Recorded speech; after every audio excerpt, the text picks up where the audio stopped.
lingkod sa bawat Pilipino at magbibigay ng tamang impormasyon para sa tahimik at maayos na Pilipinas. Police News Network, alagad ng batas, tagapagtaguyod ng balitang pulis, sandigan ng mamamayan, patnubay ng katotohanan. La Campo Crame, maghahatid ng pinakahuling kaganapan at nagbabagang balita. Ito ang PNN Police News Network. At ngayon, ang inyong mga tagapagbalita. Magandang araw, bagong Pilipinas. Ako ang inyong alagad ng batas, taga-taguyod ng Balitang Pulis, Patrolwoman Mary Grace Artizuela mula sa PNP Anti-Cybercrime Group. Maghahatid sa inyo ng tamang balita, kwento ng pulis at serbisyo para sa mamamayan. Arito ang PNP News Online. Ang pangunahing balita ng Police News Network, alagad ng batas, taga-taguyod ng Balitang Pulis.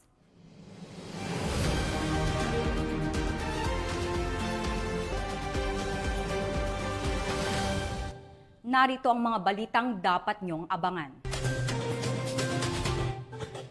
Lalaki arestado sa kasong multiple sexual offenses kabilang ang statutory rape. Magkapatid na sa kote sa anti-illegal drug operation ng Makati Police. At dalawang lalaki timbog sa Oplan Mega Shopper sa pagbebenta ng smuggled cigarettes sa Palawan.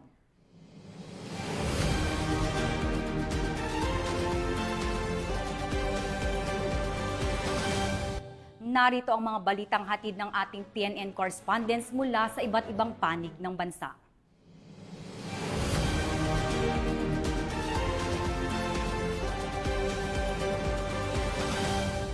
Simulan natin ang balita mula sa bahagi ng Luzon.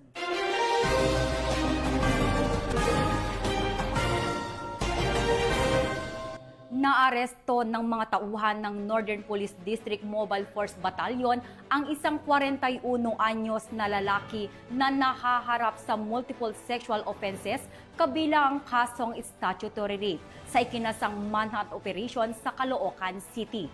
Tunghayan ang report ni Patrolwoman Glizel Ann Esperanza. Sa isinagawang manhunt operation ng mga operatiba ng Intelligence Section ng District Mobile Force Battalion, naaresto ang isang lalaki na si alias Rambo sa bisa ng warrant of arrest na inilabas ng Family Court Branch 16 ng Valenzuela City para sa mga sumusunod na mabibigat na kaso, statutory rape, kaugnay ng Section 5B ng Republic Act 7610 na walang piyansang inirekomenda, 2 bilang ng sexual assault, kaugnay din ng RA 7610 na may rekomendadong piyansa na 200,000 pesos kada kaso, acts of lasciviousness, ng RA 7610 na may piyansang 180,000 pesos, 4 na bilang ng paglabag sa Section 10A ng Republic Act 7610 na may piyansang 80,000 pesos bawat kaso. Matapos ang pag-aresto, dinala ang akusado sa Caloocan City Medical Center para sa medical at physical na pagsusuri. Pansamantala siyang nakakulong sa NPD Custodio Facility Unit habang inihahanda ang mga kinakailangang dokumento para sa return of warrant sa pinagbulan nitong korte. Patuloy ang maigting na kampanya ng kapulisan laban sa mga lumalabag sa batas, lalo na sa mga kasong may kinalaman sa pang-aabuso sa kabataan. Mula rito sa Northern Police District, ako po ang inyong PNN correspondent, Patrolwoman Glizel Ann Esperanza, alagad ng batas, taga-taguyod ng Balitang Pulis. Maraming salamat, Patrolwoman Esperanza. Dalawang magkapatid ang nasa kote ng mga operatiba ng Makati City Police sa ikinasang anti-illegal drugs operation bilang bahagi ng pinigting ng kampanya kontra droga ng PNP. Nakatutok dyan si Patrolwoman Mary Tony Veva. Dalawang magkapatid ang arestado ng Makati Police matapos mahuli sa anti-illegal drugs operation gabi nitong Miyerkules sa San Antonio Street, Barangay Pio del Pilar, Makati City. Kinilala ni Police Colonel Raycon L. Garduque, officer in charge ng Makati City Police Station, ang dalawang suspect na sina alias Daga, 41 anyos, at ang kapatid nitong si alias Mata, 43 anyos, na parehong naninirahan sa nabanggit na lugar. Pinangunahan ng Station Drug Enforcement Unit ang buy-bust operation kasama ang Substation 3 personnel sa isinagawang buy-bust operation na nagresulta Sa pagkakumpiska ng 3 maliliit na pakete, isang knot-tied transparent plastic sachet ng mga pinaniniwalaang shabu, pitaka, 500 pisong buy-bust money at cellphone na hinihinalang ginamit sa iligal na transaksyon. Base sa investigasyon, nahuli nila ang mga sospek ng positibong makabili ang isang nagpanggap na pulis bilang poster buyer sa mga sospek at dito na sila tuluyang inaresto. Sa pangunguna po ng aming bagong officer in charge na si Police Colonel Raycon Elgar Duque, aktibo at tuloy-tuloy po yung anti-illegal drug operation ng Makati Police, lalo na sa mga high-value individuals po. Ang pagkakahuli kina Daga at Mata ay patunay lang ng epektibong pagbabantay sa mga drug watch list po natin. Bukod dito po, patuloy pa rin po yung barangay drug clearing operations natin dun sa natitirang 3 barangay po. At saka nakikipag-ugnayan din po ang Makati PNP sa ating mga korte hinggil dun sa mga kasong isinampa na po sa mga suspect, lalo na kung sila ay nakapagpiyansa or nakalaya po. Paalala po ng Makati PNP sa mga sangkot pa rin sa mga ganitong gawain, lalo na sa illegal na droga, na sana tumigil na kayo dahil hindi po titigil ang Makati Police. Kasalukuyang nasa custodial facility ng Makati City Police Station ng mga sospek para sa tamang disposisyon at pagsampa ng kasong paglabag sa RA 9165 o ang Comprehensive Dangerous Drugs Act of 2002. Mula dito sa Southern Police District, ako ang inyong PNN correspondent, Patrolwoman Meritoni Veva, alagad ng batas, tagataguyod ng Balitang Pulis. Maraming salamat, Patrolwoman Veva. Napasakamay na ng mga otoridad ang nakatalang top 1 most wanted person sa bayan ng Cervantes, Ilocos Sur matapos hainan ng warrant of arrest kaugnay sa kasong rape. Ang report mula kay Police Corporal Joanna Marie de los Santos. Arestado ang lalaking ito na tinaguriang top 1 most wanted person sa bayan ng Cervantes, Ilocos Sur sa bisa ng warrant of arrest na inilabas ng korte noong Hunyo 18 ngayong taon. Kinilala ang suspect sa pangalang Jeffrey, 39 anyos, isang laborer at residente ng Barangay San Juan sa nasabing bayan.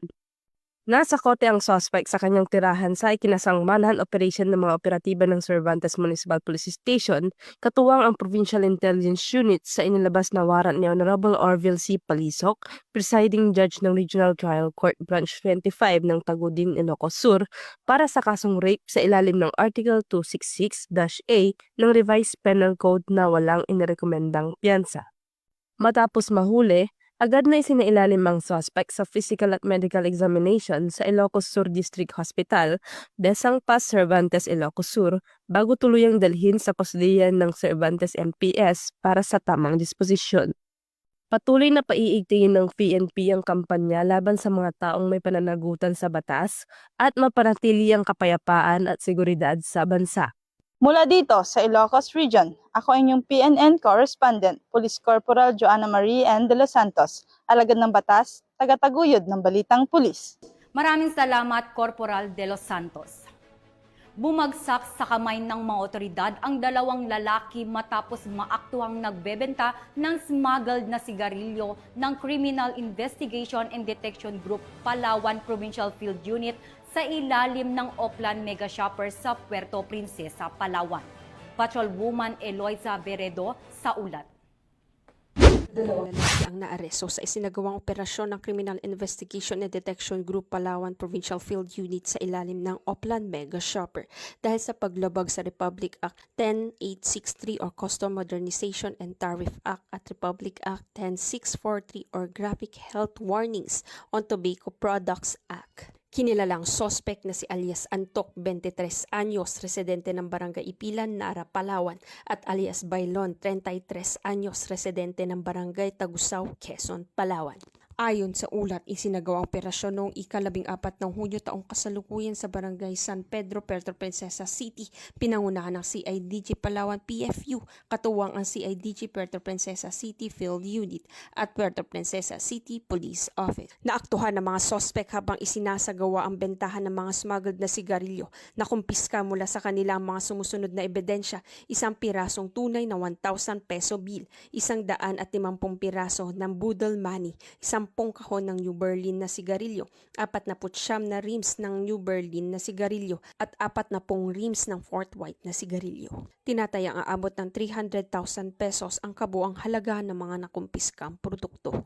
Ang operasyon ay isinagawa sa presensya ng mga opisyal ng Barangay San Pedro, Puerto Princesa City na tumatayong mga saksi sa legal na proseso ng pagkumpiska. Ang mga sospek ay naharap ngayon sa kasong paglabag sa Republic Act 10863 at Republic Act 10643 at kasalukuyan nasa kustodiya ng mga otoridad para sa karapatang disposisyon. Ang matagumpay na operasyon ng CIDG Palawan sa ilalim ng Oplan Mega Shopper ay patunay ng maigting na kampanya ng pamahalaan laban sa smuggling at illegal na distribution ng mga produktong walang kaukulang babala sa kalusugan. Ang pagkaaresto kina alias Antok at alias Bailon na aktuhan habang nagbebenta ng smuggled na sigarilyo ay naipakita ng kalagaan at koordinadong aksyon ng mga ahensya ng pulisya upang mapangalagaan ang kalusugan ng publiko at mapanatili ang kaayusan sa kalakalan. Ang ganitong mga operasyon ay nagsisilbing babala sa iba pang sangkot ng ganitong uri ng iligal na gawain na patuloy ng pagbabantay ng mga otoridad para sa kapakanan ng mamamayan. Mula dito sa Calapan City Oriental, Mindoro, ako ang iyong PNN Correspondent Patrolwoman Eloisa Joy V. Beredo, alagad ng batas, tagataguyod ng Balitang Pulis. Maraming salamat, Patrolwoman Beredo. Timbog ang 2 lalaki sa isinagawang drug raid ng mga otoridad sa bayan ng Bauco, Mountain Province, kung saan nakumpiska ang mahigit kalahating milyong pisong halaga ng iligal na droga at isang kalibre 45 na baril. Nakibalita dyan si Patrolman Liam Sumkan. Nagsanib na puwersa ng Philippine Drug Enforcement Agency Cordillera Mountain Province Provincial Office, PNP Drug Enforcement Unit ng Mountain Province Police Provincial Office at Bauco Municipal Police Station ang 2 hinihinalang tulak ng droga sa isinagawang sabayang operasyon ika-18 ng Hunyo taong kasalukuyan sa Barangay Mabaay, Bauco Mountain Province. Kinilala ang mga sospek sa mga alias na Brent, 29 taong gulang at Holden, 33 taong gulang, kapwa residente ng naturang barangay. Unang naaresto si alias Brent matapos makuha mula sa kanyang tahanan ang tinatayang 55 gramo ng hinihinalang shabu na nagkakahalaga ng humigit kumulang 374,000 kasama ang iba't ibang drug paraphernalias. Kasunod nito, naaresto naman si alias Holden kung saan na-recover mula sa kanyang bahay ang humigit kumulang 5 gramo ng hinihinalang shabu na nagkakahalaga ng 34,000 pesos. Tinatayang 15 milliliters ng hinihinalang liquid shabu, drug paraphernalia, isang kalibre .45 na baril, mga bala para sa nasabing armas at isang 7-rounder magazine. Kasalukuyang nasa kustudiya ng PDEA CAR ang 2 sospek at sinampahan na ng mga kaukulang kaso sa ilalim ng Republic Act 9165 o ang Comprehensive Dangerous Drugs Act of 2002. Mula dito sa Police Regional Office Cordillera Administrative Region, ako ang inyong PNN Correspondent, Patrolman Sumkad, alagad ng batas, tagataguyod ng Balitang Pulis. Maraming salamat, Patrolman Sumkad. Hindi na nakapalagpa ang 2 drug suspect matapos maaresto sa isinagawang bypass operation ng PNP sa Parañaque City. Magbabalita dyan si Patrolwoman Verna Gundran. Arestado ang 2 drug suspect kabilang ang isang nasa watchlist sa bisa ng bypass operation ng Station Drug Enforcement Unit Parañaque bandang alas 11:15 ng gabi noong June 16, 2025 sa Champaca Extension, Barangay Marcelo Green, Parañaque City. Nakilala ang mga suspect na si alias Ariel, 35 taong gulang, at si alias Libreto, 32, kapwa nasa station level drug watchlist. Nasamsam mula sa kanila ang tinatayang 10 gramo ng hihinalang shabu na nagkakahalaga ng 68,000 pesos, mark money, black coin purse at drug paraphernalia. Naharap si alias Ariel sa kasong paglabag sa Section 5 at 11, habang si alias Libreto sa Section 11 ng RA 9165. Mula dito sa Metro Manila, ako po ang inyong PNN Correspondent, Patrolwoman Verna Gundran, alagad ng batas, tagataguyod ng Balitang Pulis. Maraming salamat, Patrolwoman Gundran. Sa unang linggo ng pagsisimula ng school year 2025 to 2026, nakiisa ang Women and Children Protection Center ng Philippine National Police sa nationwide na pagpapatupad ng Oplan Balik Eskwela upang matiyak ang kaligtasan at kapakanan ng mga mag-aaral, partikular na ang kababaihan at kabataan. Narito ang report mula kay Patrolwoman Sana Rose Luna. Nakisa ang tauhan ng PNP Women and Children Protection Center o WCPC sa unang linggo ng pagbabalik eskwela ng mga mag-aaral sa iba't ibang paaralan sa Luzon, Visayas at Mindanao upang masiguro ang kaayusan at kaligtasan ngayong school year 2025-2026. Alinsunod sa direktiba ng bagong Chief PNP na si Police General Nicolas D. Torre III, layunin ng WCPC na ipamalas ang matibay na suporta sa mga mag-aaral, magulang at guro sa pamamagitan ng pinalakas na presensya ng kapulisan sa mga paaralan na isang mabisang hakbang upang mapigilan ang anumang banta ng karahasan, pang-aabuso at iba pang uri ng krimen na maaaring makaapekto sa kabataan, lalo na sa pagbubukas ng klase. Bukod sa presensya ng pulisya, sa pamumuno ni Police Brigadier General Portia B. Manalad, hepe ng WCPC, ay namahagi rin ang mga kapulisan ng WCPC ng mga stickers at pamaypay na may QR code ng Aling Police official Facebook page. Sa pamamagitan nito, maaaring agad na makontak ng mga mag-aaral ang isang pulis na handang tumulong kung sakaling sila'y makaranas o may nais i-report na insidente ng pang-aabuso o karahasan.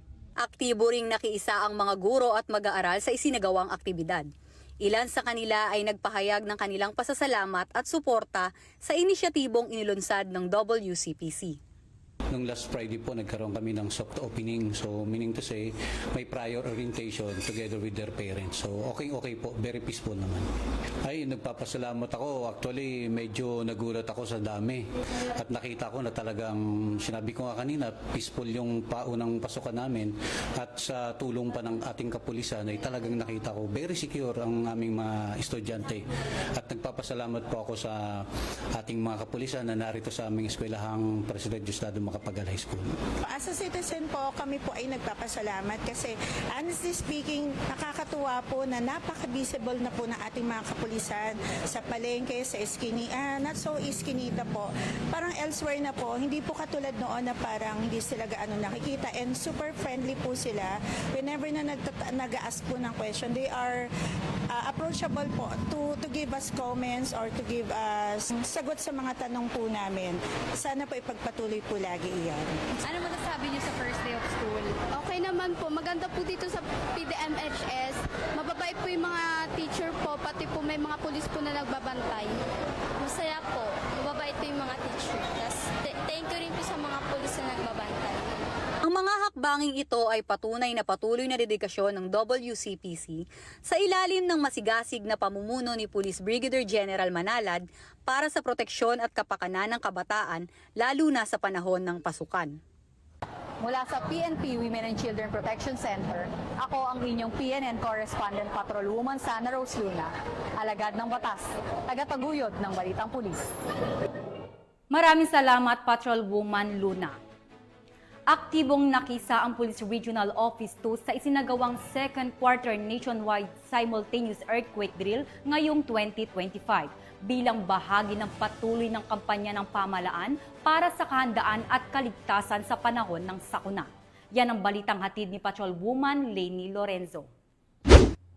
Nakiisa ang Police Regional Office 2 sa sabayang paggunita ng second quarter nationwide simultaneous earthquake drill o NSED sa Police Regional Office 2 Grandstand ganap na alas 9 ng umaga ng ika-19 ng Hunyo nitong taon. Sa pakikipagtulungan ng iba't ibang line units at support offices ng Pro2, aktibong nilahukan ito ng mga uniform at non-uniform personnel mula sa iba't ibang tanggapan ng kapulisan sa rehiyon na sabay-sabay na nagsagawa ng mga itinakdang hakbangin alinsunod sa protocol ng earthquake drill. Bilang bahagi ng pagsasanay, sabay-sabay na isinagawa ng mga kalahok ang duck, cover and hold technique. Kasunod nito ang mabilis na evacuation patungo sa mga itinalagang evacuation area. Isinagawa rin ang accounting ng mga personnel upang matiyak na kumpleto at ligtas ang lahat sakaling mangyari ang isang lindol. Layunin ng nasabing earthquake drill na palakasin ang kahandaan ng bawat isa sa panahon ng sakuna. Gayon din ang pagtutok ng PNP sa mga inisyatibang pangkaligtasan para sa mamamayan. Bahagi ito ng advokasya ng PNP sa ilalim ng Bagong Pilipinas upang masiguro ang isang ligtas, maagap at may disiplina sa pagtugon sa anumang uri ng emergency. Mula dito sa Lambak ng Cagayan, ako ang inyong PNN correspondent, Patrolwoman Lainey Lorenzo, alagad ng batas, tagataguyod ng Balitang Pulis. Maraming salamat, Patrolwoman Lorenzo. Naghatid ng libreng serbisyong medikal ang mga tauhan ng Bataan Police Provincial Office at katuwang ang members Church of God International sa mga miyembro ng kapulisan at kanilang mga dependents sa isinagawang medical mission sa loob ng Camp Cirillo Tolentino sa Balanga City. Patrolwoman Lixen Reyes Saweran sa balita. Isang makabuluhang pagpapakita ng pagtutulungan ng kapulisan at mga katuwang sa komunidad ang isinagawang medical mission ng Bataan Police Provincial Office, katuwang ang Members Church of God International or MCGI sa Camp Cirillo S. Tolentino, Balanga City, Bataan. Pinangunahan ni Police Colonel Marites A. Salvadora, OIC, Bataan PPO, ang pagtanggap sa mga kinatawan ng MCGI, kabilang si Brother Fred Cabanilla, Servant in Charge, at iba pang volunteers ng grupo na kung saan nakapagatid ng libreng serbisyong medikal sa kabuuang 264 na PNP personnel at kanilang mga dependents. Kami po ay naririto upang magbigay po ng libreng serbisyo sa inyo dahil ito po ay aming buhay. It's our honor na makapagsilbi sa ating pong mga kapwa-tao. Ito po kasi ay itinuro sa amin ng ating Kuya Daniel na ang maging buhay po ng isang Kristiyano ay isang buhay na mapagbigay, mapanalanginin sa Diyos, at matulungin sa kapwa. Kabilang sa mga serbisyong pinagkaloob ang libreng optical check-up, konsultasyong medikal para sa matatanda at mga bata, dental services, libreng gupit at legal advice. Namahagi rin ang MCGI ng mga donasyon tulad ng wheelchairs, nebulizers, crutches at canes para sa mga senior citizens, gayon din ng mga backpack at school supplies para sa mga mag-aaral. Ipinahayag ni Police Colonel Salvadora ang kanyang taus-pusong pasasalamat sa MCGI sa kanilang patuloy na suporta at malasakit. I just want to thank Kuya Daniel Rason, the overall servant of MCGI. At pasasalamatan ko na rin po yung siyempre yung magbibigay ng serbisyo, ang ating mga doctors. Aniya, tunay na damang-dama ng PNP ang pagmamahal ng grupo sa kanilang hanay at ang serbisyo ay hindi lamang nagpapalakas sa kalusugan, kundi nagbibigay rin ng lakas ng loob sa mga pulis at kanilang mga pamilya. Ang matagumpay na aktibidad ay patunay ng matatag na ugnayan sa pagitan ng kapulisan at mga civil society partners na layong patuloy na paigtingin ng moral, kalusugan at kapakanan ng mga alagad ng batas. Patuloy na bukas ang Bataan PNP sa mga ganitong uri ng pakikipagtulungan bilang bahagi ng kanilang advokasya para sa mas matibay na koneksyon sa komunidad. Mula dito sa gitnang Luzon, ako ang inyong PNN correspondent, Patrolwoman Lixen Reyes A. Saweran, alagad ng batas, tagataguyod ng Balitang Pulis. Maraming salamat, Patrolwoman Saweran. Tunghayan naman natin ang mga balita mula sa Visayas.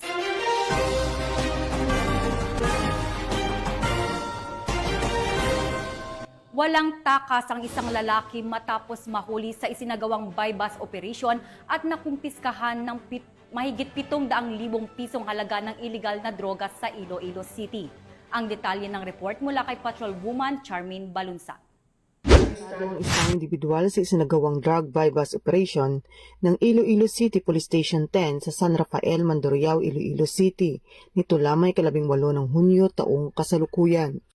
Ayon kay Police Captain Val Campbell, Officer in charge ng Iloilo City Police Station 10, kinilala ang suspect na si alias Ben, 19 na taong gulang at residente ng nasabing syudad. Umabot sa mahigit kumulang 110 gramo nang hinihinalang shabu ang nakuha mula sa suspect na may standard drug price na nagkakahalaga ng 748,000 pesos. Nakakulong na ang arestado at mahaharap sa kasong paglabag sa Republic Act 9165 o ang Comprehensive Dangerous Drugs Act of 2002. Patuloy ang mas pinalawak na kampanya ng ating kapulisan laban sa iligal na droga upang panatilihin ang kapayapaan at kaayusan sa buong bansa. Mula dito sa Police Regional Office 6, ako ang inyong Police News Network Correspondent, Patrolwoman Charmaine Balunsat, alagad ng batas, tagataguyod ng Balitang Pulis. Maraming salamat, Patrolwoman Balunsat. Bilang bahagi ng pinaigtinang kampanya kontra iligal na droga sa ilalim ng direktiba ni PNP Chief Police General Nicolas Torre III para sugpuin ang illegal drug activities sa bansa, tinatayang 68,000 pisong halaga ng hinihinalang shabu ang nasamsam ng mga otoridad sa magkahiwalay na anti-illegal drugs operation na isinagawa sa lungsod ng Lapu-Lapu. Patrolwoman Judith Nicanor sa balita. Umabot sa tinatayang 68,000 halaga ng hinihinalang shabu ang nasamsam ng mga operatiba sa dalawang magkahiwalay na buy-bust operation nito lamang Hunyo taong kasalukuyan sa Lapu-Lapu City, Cebu. Unang isinagawa ang operasyon dakong alas 7:32 ng gabi sa Sitio Lipata, Barangay Pusok na nagresulta sa pagkakaaresto ni alias Charlie, 50 anyos at residente ng Cordoba, Cebu. Siya ay kabilang sa listahan ng street-level individuals ng mga otoridad. Nakuha mula sa kanyang 6 na sachet ng hinihinalang shabu na may tinatayang kabuang timbang na 5 gramo at may standard drug price na 34,000 pesos at may bus money. Kasunod dito, pasado alas 10:23 ng gabi, isa pang operasyon ang ikinasa sa Sitio Mahayahay, Barangay Bangkal, kung saan nadakip si alias Lapad, 23 anyos at residente rin ng nasabing barangay. Siya ay nahulihan ng 4 na sachet ng hinihinalang shabu na may kabuang timbang na 5 gramo at may halagang 34,000 pesos, isang pouch at may bus money. Ang dalawang operasyon ay pinaunahan ng mga tauhan ng City Intelligence Unit, City Drug Enforcement ng Lapu-Lapu City Police Office. Ang mga nakumpiskang ebidensya ay sinumite sa PNP Regional Forensic Unit 7 para sa masusing pagsusuri, habang ang mga sospek ay pansamantalang nakakulong sa LCPO habang inihahanda ang mga kasong isasampa laban sa kanila.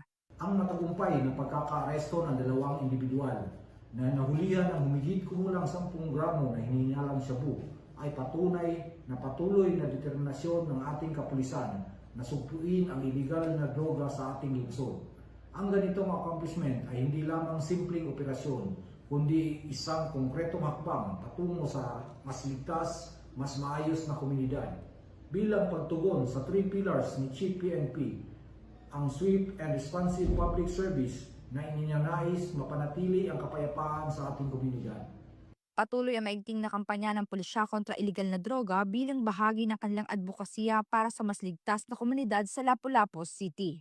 Mula dito sa Central Visayas, ako ang inyong Police News Network Correspondent, Patrolwoman Judith Nicanor, alagad ng batas, tagataguyod ng Balitang Pulis.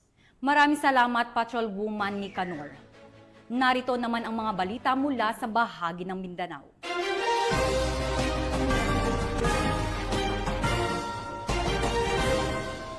Isang high-value individual ang naaresto ng mga operatiba ng pulisya sa ikinasang buy-bust operation kung saan nasamsam ang hinihinalang shabu na may tinatayang halagang 85,000 pesos. Alamin ang ibang impormasyon mula kay Patrolwoman Aldin Canyazares. Isang high-value individual na si alias Janjan, 37 anyos sa buy-bust operation ng mga otoridad noong Hunyo 17 taong kasalukuyan sa Proxais, Barangay Poblasyon, Kiblawan, Davao del Sur. Nakuha mula sa sospek ang tinatayang 12.5 gramo ng hinihinalang shabu na may halagang 85,000 pesos, buy-bust money at iba pang ebidensya. Pinangunahan ang operasyon ng Provincial Drug Enforcement Unit at Provincial Intelligence Unit ng Davao del Sur Police Provincial Office, katuwang ang Kiblawan Municipal Police Station, Regional Intelligence Division 11, Provincial Intelligence Team, 11 of 4th Regional Mobile Force Battalion at Regional Police Drug Enforcement Unit sa koordinasyon sa Philippine Drug Enforcement Agency Region 11. Isinagawa ang inventory ng mga ebidensya sa presensya ng mga imbitadong saksi at ng sospek. alinsunod sa itinatakdang proseso ng batas. Patuloy ang pinaigting na kampanya ng Police Regional Office 11 laban sa iligal na droga habang hinihimok ang publiko na aktibong makiisa sa pagpapanatili ng kaayusan at kaligtasan sa komunidad. Mula dito sa Police Regional Office 11, ako ang inyong PNN correspondent, Patrolwoman Alden Cañazares, alagad ng batas, tagataguyod ng balitang pulis. Maraming salamat, Patrolwoman Cañazares. Sa patuloy na pagpapalawak ng kaalaman at kahandaan sa hanay ng kapulisan sa pagtugon sa mga kalamidad, nakibahagi ang mga kapulisan mula sa Mindanao sa isinagawang second quarter nationwide simultaneous earthquake drill ngayong taon. Narito ang report mula sa ating PNN correspondents.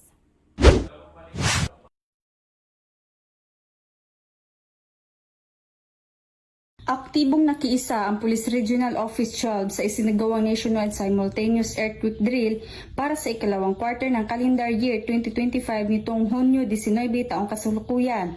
Ginanap ang naturang aktibidad sa loob ng Camp General Paulino T. Santos, Tumbler General Santos City. Ang pagsasanay ay bahagi ng pambansang kampanya upang itaguyod ang kahandaan sa panahon ng sakuna at palaganapin ang kamalayan ng publiko sa mga panganib ng lindol.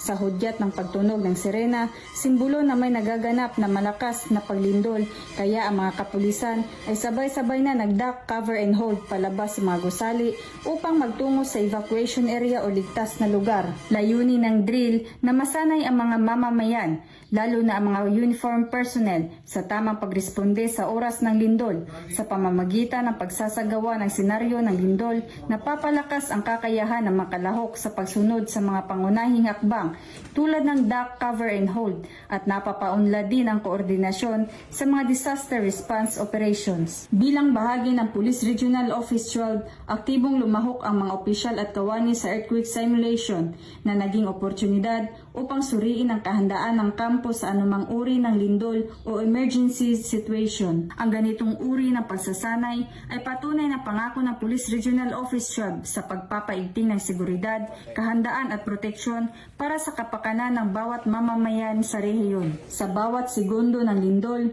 buhay ang nakataya, kaya dapat ay handa tayo anumang oras. Sa pagpapatuloy ng mga ganitong aktibidad, umaasa ang pamunuan ng Police Regional Office 12 na mas lalawak pa ang partisipasyon ng publiko at mga institusyon upang sabay-sabay na harapin ang anumang hamon ng kalikasan ng may kahandaan at pagkakaisa.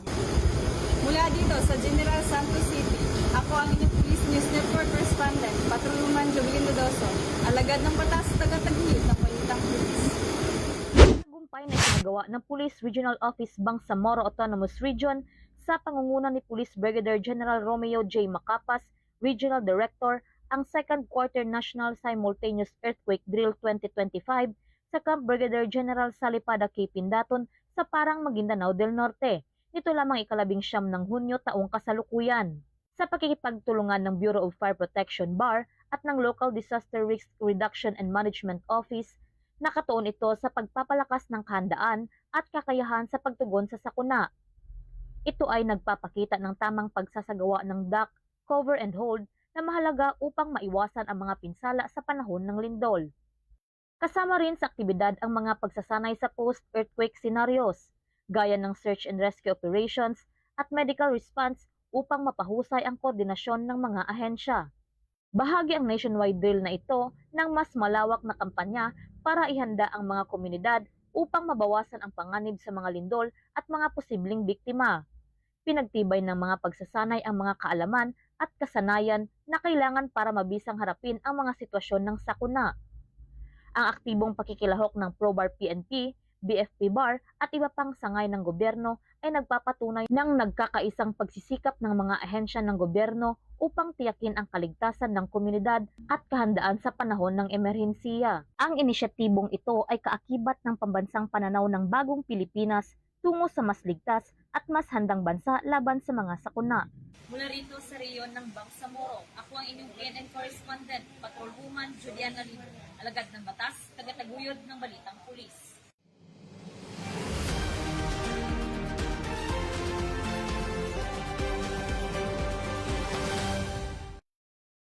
Ang mga balitang nakalap ng ating mga PNN correspondents mula Luzon, Visayas at Mindanao. sa ngalan ng pamunuan ng Philippine National Police, sa pangunguna ni PNP Chief Police General Nicolas Torre III at sa pamumuno ni President Ferdinand Bongbong Marcos Jr., kami ay maglilingkod sa bawat Pilipino at magbibigay ng tama at balanseng balita. Dahil dito sa bagong Pilipinas, ang gusto ng pulis, ligtas ka. Mula rito sa tanggapan ng tagapag-ugnay ng pambansang pulisya, ako ang inyong alagad ng batas, tagataguyod ng balitang pulis. Patrolwoman Mary Grace Artizuela mula sa PNP Anti-Cybercrime Group, maghahatid ng tamang balita, kwento ng pulis at serbisyo para sa mamamayan. At ito ang PNP News Online, ang pangunahing balita ng Police News Network.